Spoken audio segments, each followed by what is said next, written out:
Isang kagalakan po na muli tayo magkasama-sama ngayong umaga sa ating pong morning devotion na ginaganap po dito sa St. Paul United Methodist Church tuwing alas 6 ng umaga, Lunes hanggang Biyernes. At kung masasamahan nyo kami, meron po kaming face-to-face prayer covenant tuwing Sabado ng alas 6 ng umaga dito rin po sa St. Paul na ginaganap po sa may conference room. Tayo po'y manalangin. Diyos namin makapangyarihan sa lahat. Maraming salamat, Panginoon, sa biyaya na panibagong lakas at buhay na punong-puno ng pag-asa. Kaya naman narito kami, Panginoon, na muli nagpupurit, nagpapasalamat sa iyo at handa, Panginoon, na makinig, Panginoon, sa mga mensahe at paalala mo sa buhay namin. Sa aming pagbubulay-bulay ngayong umaga, samahan mo kami ng iyong banal na Espiritu. Ang lahat na ito'y dinadalangin namin sa matamis na pangalan ni Jesus. Amen. Ang devotional scripture po natin ngayong umaga ay matatagpuan po sa Lumang Tipan, sa aklat ni Propeta Isaias, Kabanata 49, talatang 5 hanggang 7. At ang ating pong striking verse ay matatagpuan po sa talatang 5. At ito po ang sinasabi: Bago pa ako ipinanganak, ay hinirang na ni Yahweh. Pinili niya ako para maging lingkod niya, upang tipunin ang bayang Israel na nagkawatak-watak. Binigyan ako ni Yahweh ng karangalan. Sa Kanya nagbubuhat ang aking kalakasan. Sa mga talatang nito, dito ay pinakikita na hindi aksidente ang ating buhay sa paningin ng Diyos. Bago pa man tayo isinilang, alam na ng Diyos ang dapat na buhay na ating tatahakin, hinubog, at may direksyon na or purpose ang buhay na ipinagkaloob niya sa atin. Sa Genesis o sa pasimula ng pagkalikha ng sandaigdigan, binigyan na tayo ng kapangyarihang mamahala sa lahat ng nasa ibabaw ng lupa. At sa talatang binasa natin, ayon sa talatang 6, pinalawak pa niya ang layunin ng buhay na ipinagkaloob niya sa atin.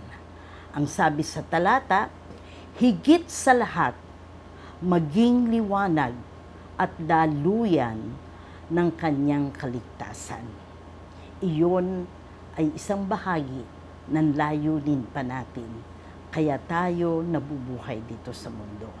At sa talatang 7, na andito ang mga pangako niya, na mangangalaga, magtatanggol, magbabangon, magbibigay lakas sa ating mga haharapin o magiging kaganapan ng ating buhay sa mga hinaharap.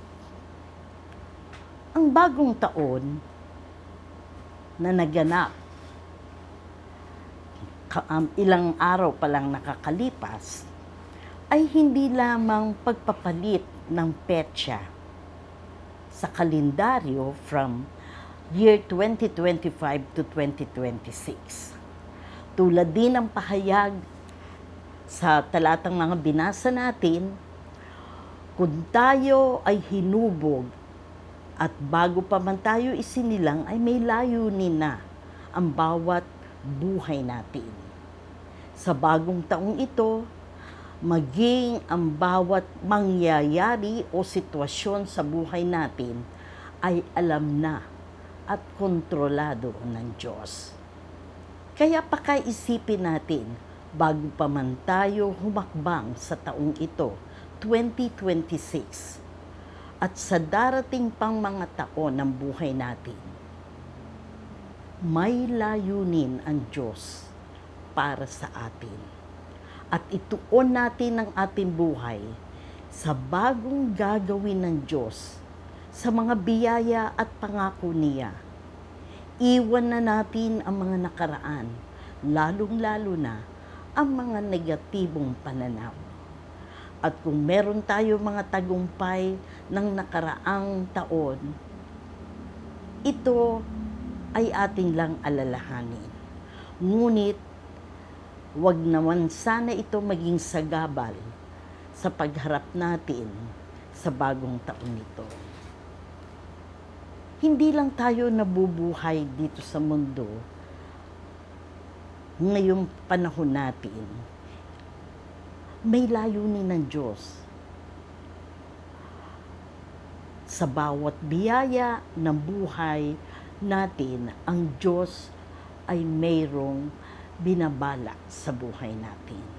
Kaya hanapin natin ang layunin ng Diyos na para sa atin.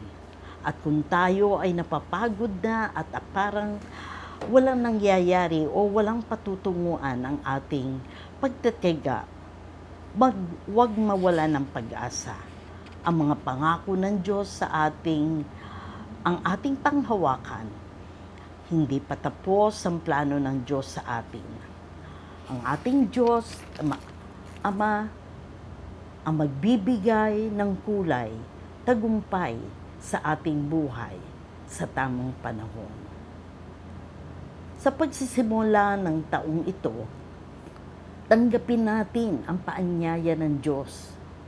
Mamuhay na may layunin, magtiwala sa Kanyang lakas, umasa at magtiwala sa Kanyang pangako. Ano man ang ating haharapin sa taong ito, pakatandaan, alam natin na siya ang ating makakasama. Siya ang may hawak o kontrol ng ating buhay.